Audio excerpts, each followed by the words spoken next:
Hello, everyone, and welcome back to Rooted in Her, a storytelling series within MJ's Garden where we celebrate women whose stories have taken root through resilience, purpose, and perseverance. Every woman has a story, and every story has the power to remind someone else that they're not alone. Today's guest proves that sometimes the path we never expected becomes exactly where we're meant to be. Joining us today is Kara Killian, owner of Hot Diggity Dog Pet Care in Massachusetts. Kara is a mobile pet care business owner, animal advocate, dog groomer, creative soul, and someone whose journey through sobriety, mental health, entrepreneurship, and healing has led her to a life she truly loves. Kara, thank you so much for being here. How are you? Thanks for having me. Of course, darling. Dude, I remember. So, first off, let's talk a little history. I remember I think it was Marketplace, reaching out to you for snipping, not snipping, well, clipping rather. Snipping's not the right word. All Clipping. the same. Ollie and Leo's nails. You were like our go to. You're so good with them. 10 out of 10. Highly recommend if you are in the Massachusetts area and you are local and she can offer services. Definitely see dogs barking in the background. Confirmation I tell no lie. I always like to start with the woman before the business. Tell everyone a little bit about yourself. If someone met you today, who would they meet? So they would meet a crazy dog lady for sure. I have 10 dogs. I just brought home my 10th. Shut up. 10, dude? Lord Yep. Jesus. That is insane. Crazy dog I lady. might have overcommitted. Dude, judgment free. Judgment free. What else? I'm still, it sounds silly because I've been, in November, I'll be sober for 2 years, but I'm still learning who I am. Because I quit drinking and I was like, I don't even know what I like to do. I know that I like animals, but like, what outside of that, what am I? And I really had no idea. I like to sew. I like all the old lady hobbies. Not the old lady hobbies. I do. I love the old lady hobbies. I've just started to embrace my inner old lady. I've gone into gardening, and just how you have 10 plants, excuse me, just how you have 10 dogs, I probably have 100 plants by now. So I get it. Love that. I definitely get it. You guys don't have Market Basket out there, do you? Dude, no, and I fucking miss it. Oh, they have the best house plants. Do they? Yeah. I'll have to tell And you. they're super cheap. Dude, we don't have Market Basket. We don't even have Poland Spring.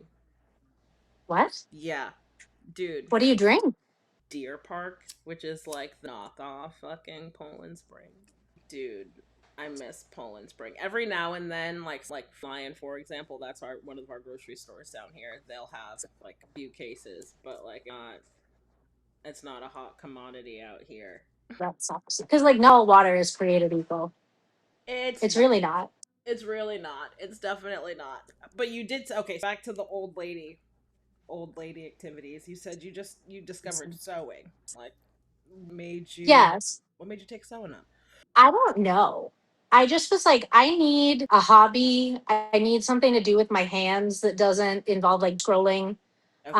I wanted to get back into stand up comedy. I used to do stand up, but I'm not. No, Yeah, could so fucking see that, dude. I can see it. I can see it.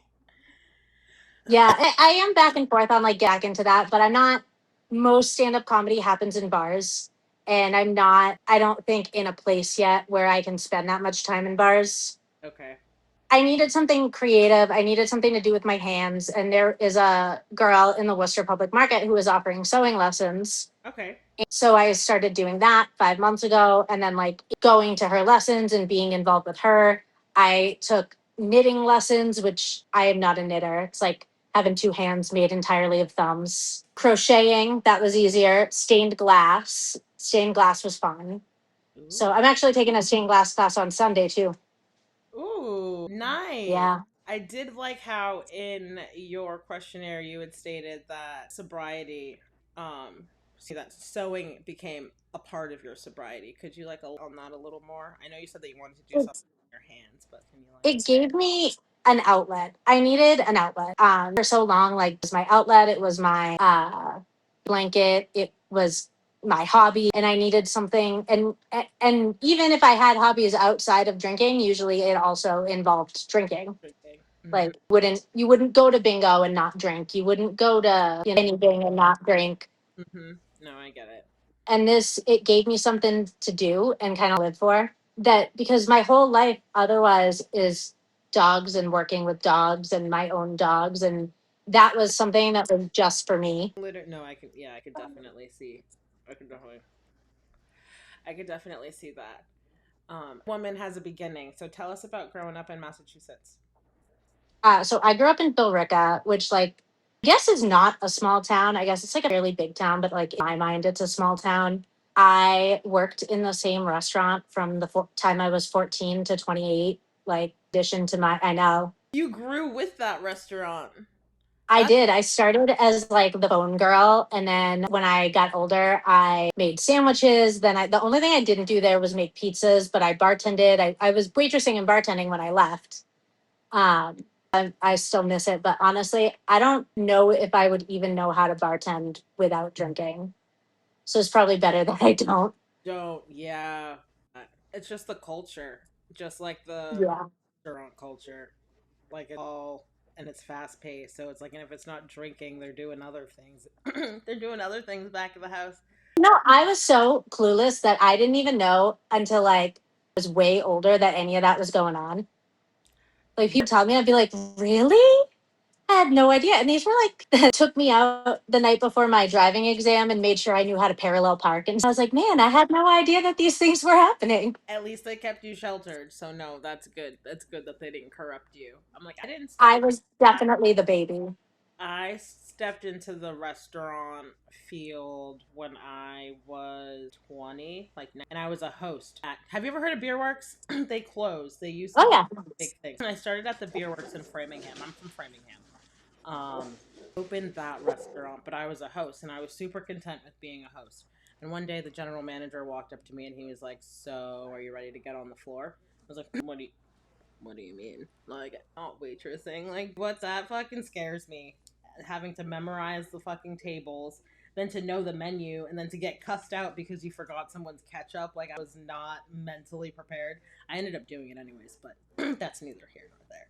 But the restaurant, it's crazy. It's a crazy, crazy, crazy world.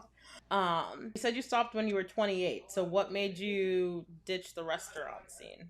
So I left. I was in living in Worcester, commuting to Billerica, which sucked because, like, at that point, it was a second job, How far is that? about 45 minutes. Sweet, damn. And like 2 o'clock in the morning when you've like woke open to then have to go like at home sucked. And the job that I was at part time offered me full time.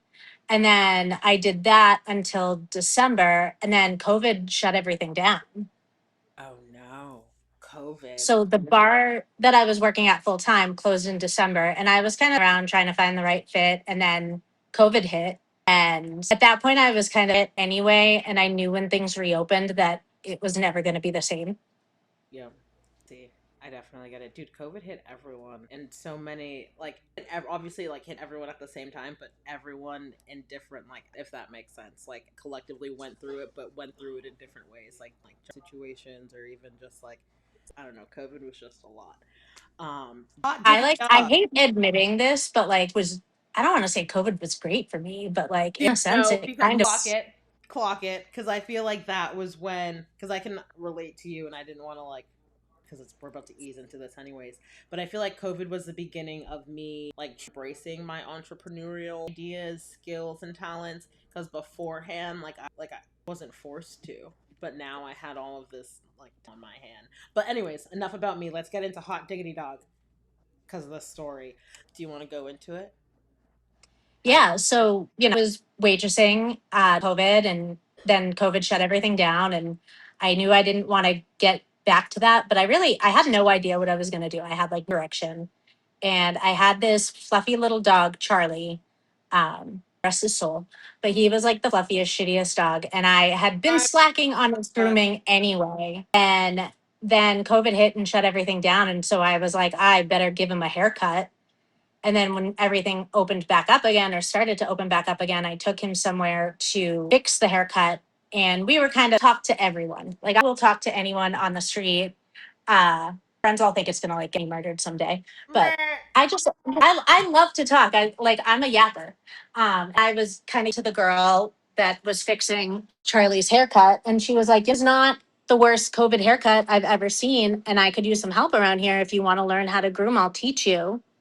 And that kind of started working with her. And I started Hot Diggity Dog because I wanted to get more practice. I wanted, because the only way to get better at grooming is hands on. I wanted to get more practice. And then I realized like doing that I really sucked at haircuts. It was just not my thing, but I was good with the nails. And that was really at that point, like we're kind of like was my 6 year anniversary. So Shut. by this, yeah, by Congratulations. this point, thank you. Things were kind of 50 open. So Okay. people were still like things done at home. And it very quickly became something. And I never ended up finishing my grooming internship, which was fine because I don't think I was ever going to get good at the haircuts anyway. And I like the nail trims. Um, it there were a lot of dogs that couldn't be done elsewhere that I was able to do. And that kind of gave me a sense of accomplishment. Like I always feel like a proud dad when there's a dog that like can't get done at the vet, but I can get it done at home.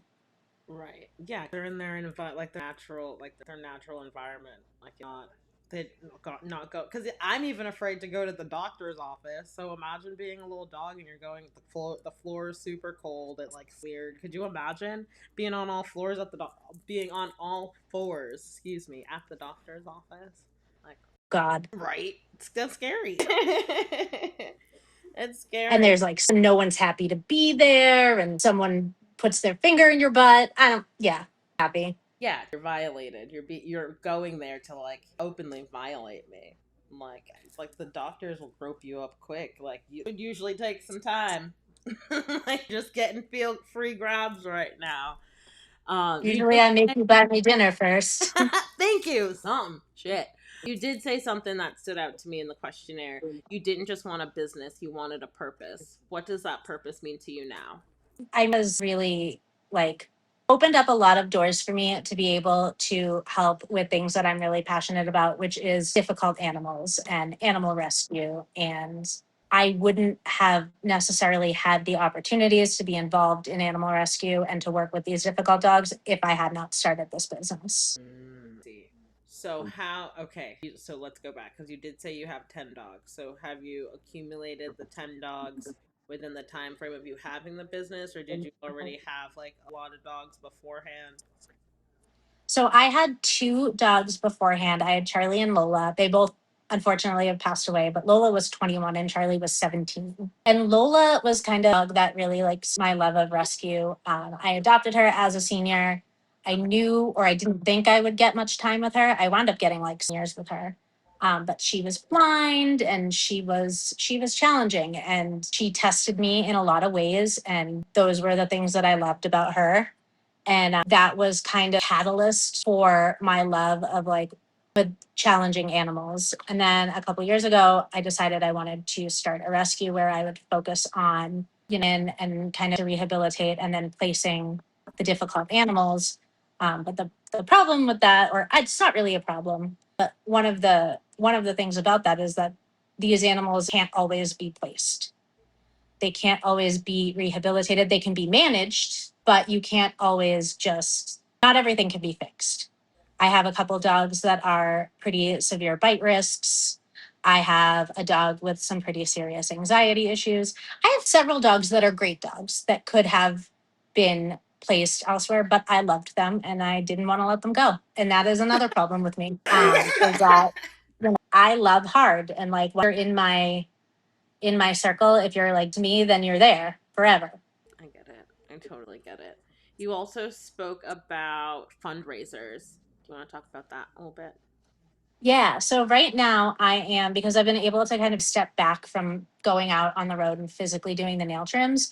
I'm working on doing something every month in the communities that we service and setting up a nail trimming booth, doing nail trims, and then donating 100% of the proceeds to some local, whether that be animal control or this month, August 16th in Billerica, my hometown, a friend of mine's 13-year-old daughter was diagnosed with leukemia.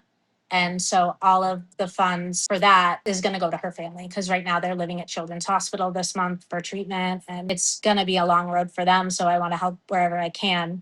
But I've done a fundraiser for Second Chance. I've done a fundraiser for Webster Animal Control. I want to do things in the communities that helped my business grow to kind of in some small way. Nice. And what communities do you serve?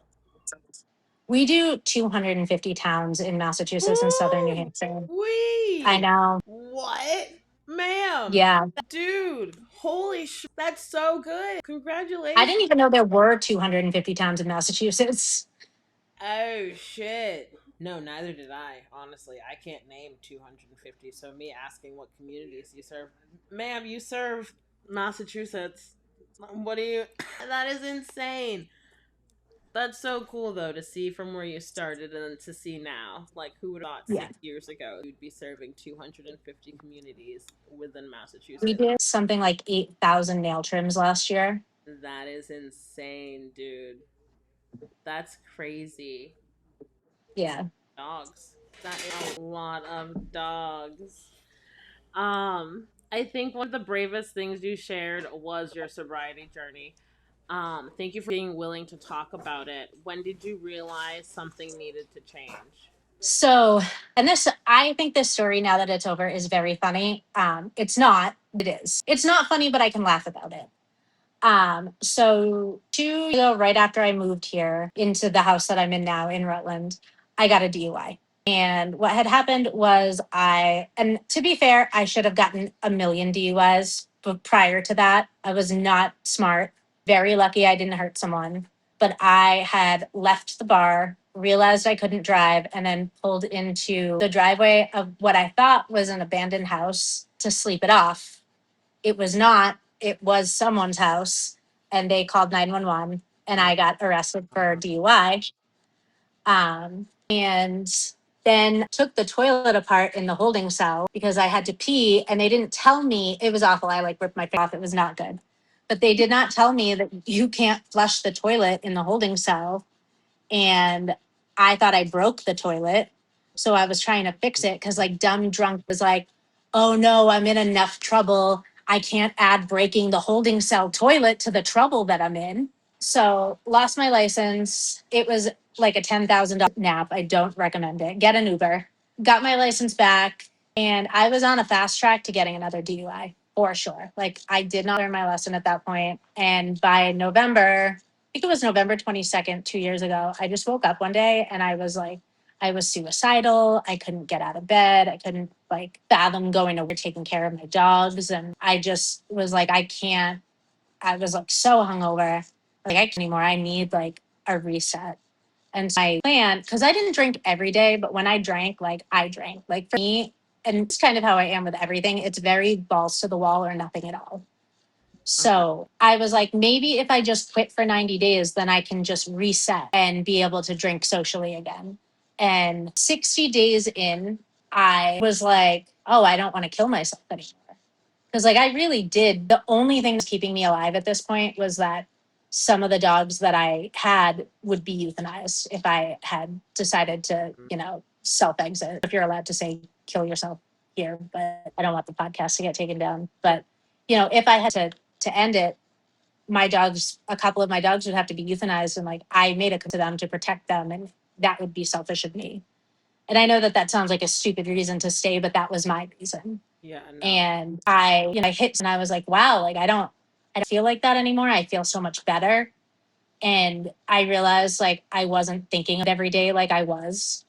And so for me, I was like, well, I have to continue this because I have too much to lose. And I I'm so afraid of feeling the way that I was feeling at that time again, that I had started getting to a point where I was like, maybe I'm ready to try to drink socially, but I hadn't tried it because I was so afraid that I was going to start feeling suicidal again. Yeah. And there was an incident at a restaurant in Worcester, and I won't call them out because they handled it really, really, really, they were so kind. Where I was served a drink with alcohol in it and had a few sips of it Oh before no. they came over with my mocktail and were like, "Ooh, there's alcohol in that." And my brain's immediate reaction was, "Well, you've thrown the last almost 2 years away, so you may as well keep drinking." And at that point, I really knew like this has to be your life because I don't have like an off. I see what you're saying. That's insane. But that's so tricky too because I never would have like thought about that going through your through any sobriety journey and then like going to a and then accidentally being served alcohol. Like that's not something you would. I don't know. That's not something that I would like think about. But I'm glad that you would mention that so other people, other servers. I'm more careful now because the kid, like, it was equally, like, I can't put a blame on them because he did come to the table and he said something, but it was Friday night. It was loud. I couldn't hear him. So I just said, okay. And like went about my, so he probably was like, do you have the blah, blah, blah? And it wasn't what I ordered, but because I didn't hear him and I didn't want to ask him again, I was just like, yeah, whatever. So like I can take for my side of the street there, but it did make me more aware of the possibility. And now I know to question things because I think if I had been earlier in my like sobriety journey, it could have derailed me. And like I was like up by that experience. And like it was good. It was the first time I had hung out with this girl, this poor girl. And it was kind of good because I like didn't give myself opportunity to like cry or like, Yeah, I just kind of had to let up and keep going with dinner. And it was good because it didn't give me an opportunity to dwell on it. I can see that. Yeah, no, everything has a reason for sure. Um, just a second. I have to close the door. Hold on. Oh, you're good. Sorry. That really resonated with me that you said after you quit drinking, you realized that you didn't even know what you liked anymore. I think so many women can relate to that. What has it been like rediscovering yourself? It's been weird because, like, when I look on my life, I really kind of been binge. I was like 14. So I don't know that I ever really like knew myself or what I liked. And like, yeah, I know, that you like dogs or that you like, I had all this free time and I was like, I don't know what to do with it. And that was hard. Um, that was really, and it also was hard because like not only did I have all this free time where I wasn't drinking, but when I quit drinking, I started looking at the way that, or not that I started looking, I started really listening to the way that the people that I was surrounding myself with like talked to me, the things that they said to me. And I realized that a lot of the people that I thought were my friends really weren't nice to me. And, at that in therapy, and I talked to my therapist about it, and she was like, well, why don't you say something to them about it? And then judging by, their what you say, that's whether you need to come off or not. Yeah. And a lot of the reaction to that was, well, I'm sorry that that's your perception of how I'm talking to you. And it was really hard for me because there were a lot of people that I thought I had in my corner that it turned out that I really didn't. And so now I was just kind of thrust into the of like no hobbies. I have no friends because I still had plenty of friends. It was just different now. And I could definitely. then like last year was the hardest year of my life and I had no coping skills. And so I've had to learn coping skills. I've had to make friends. I've had to figure out what I like to do. And also I have super ADHD, so I tend to get involved in like a million things and not be able to follow through.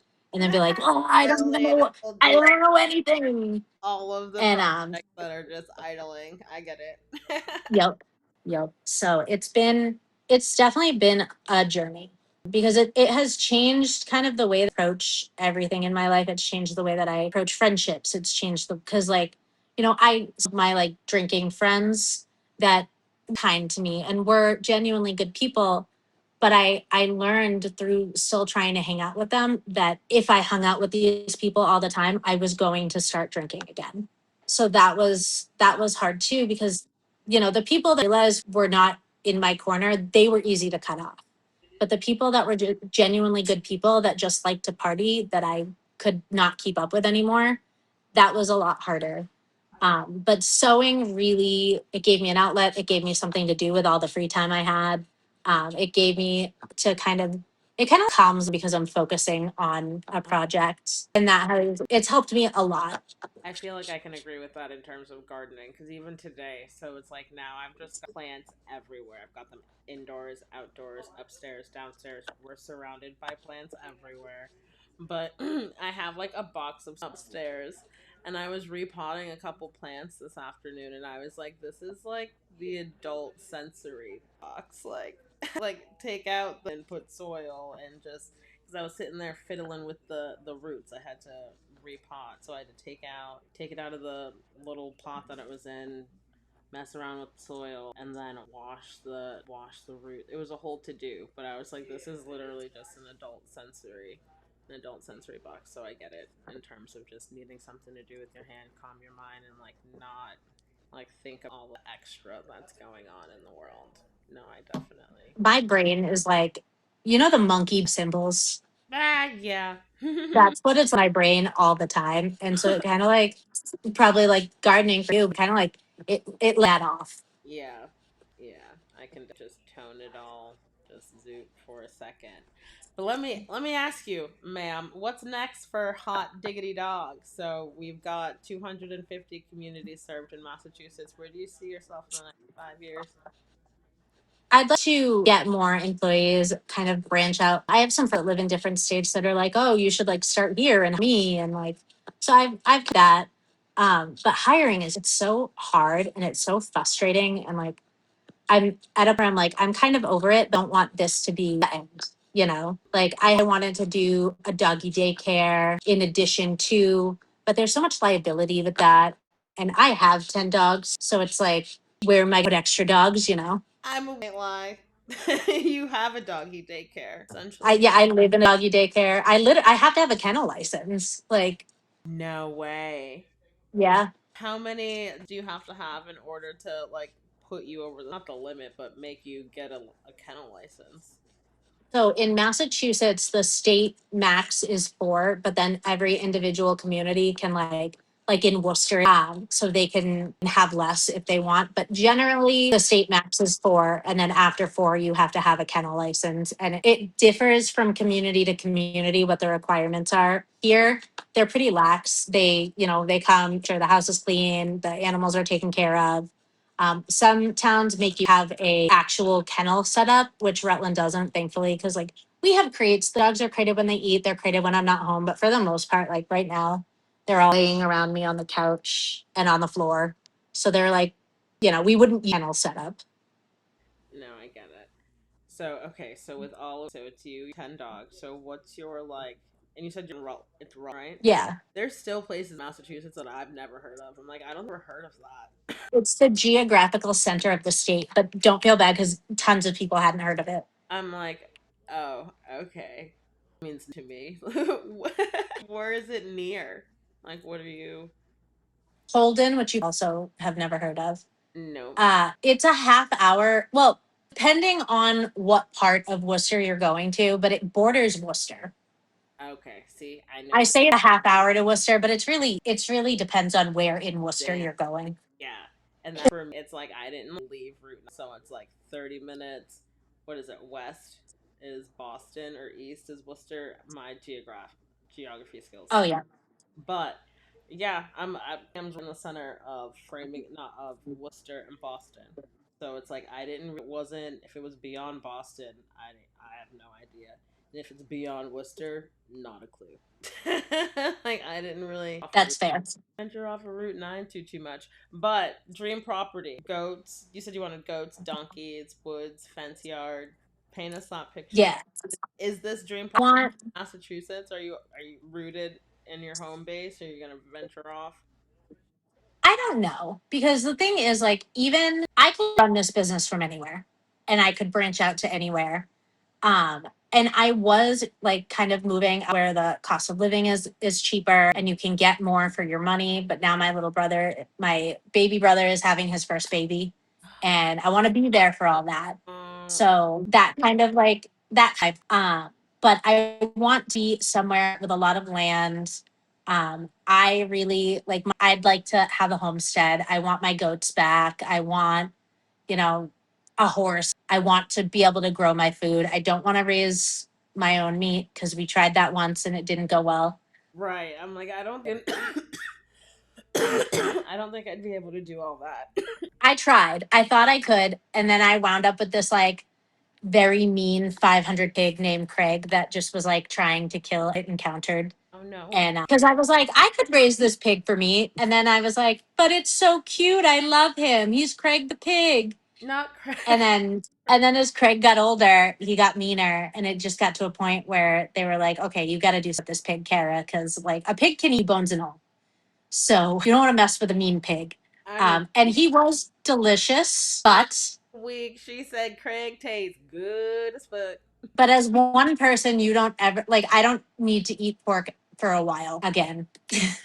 I bet, yeah. I No. had so much pork. Oh damn, I bet. Andy said he was a big pig. Traumatized. I can't, because I remember I was in like I had to it in middle school, and I went to Jamaica for the summer, and my great aunt had went and got a chicken, right? But they were like, don't get too attached to it, like don't with it. Rightfully so. Cause that night or the net whatever, a couple days later, there was fried chicken, and I understand that's how we get chicken, but I'm the type, if I get too high and I'm eating chicken on a bone, it'll freak me out and I won't eat it anymore. So I can't eat meat with bones in it. It freaks me out. see, I can't do it. But so I also, like, for what it's worth, I have a bag of chicken hats in my car. It's little hats you put on chickens just in case. I was gonna say why, just in case you see a chicken that needs a hat. Well, because so I used to like have farm animals. We had chickens, and I saw these little hats on Amazon, and I was like, "Oh my god, this is so funny!" So I bought helmets, and they were like little Kentucky Derby hats, No, and yeah, and the helmets fit the baby chickens. And then someone got me Santa hats for I think it was either Christmas or my birthday. wait. Um, So now you have a bunch. so You should give them out to people, like to how they like. You know how ducks for the jeeps. oh yeah, Duck Duck Jeep, Moo Moo Subaru is a thing now too. Is it? They give out little cows. Yeah. Oh, I don't know. I know that, but I do. I'm weak. Do you have a Subi? Are you getting No, I wish I did. I would love a cross track, but I have a Toyota Corolla. a Toyota? A Yoda. You guys can pass out the little Yodas. Ooh, that's not a bad idea. Bad I choice. love a gimmick. I'm a sucker for like a little gimmicky thing. I see if you have hats and helmets for the chickadees. Oh yeah. Oh my god, this is so much fun though. And now I have them like just in case I encounter a chicken that needs a hat.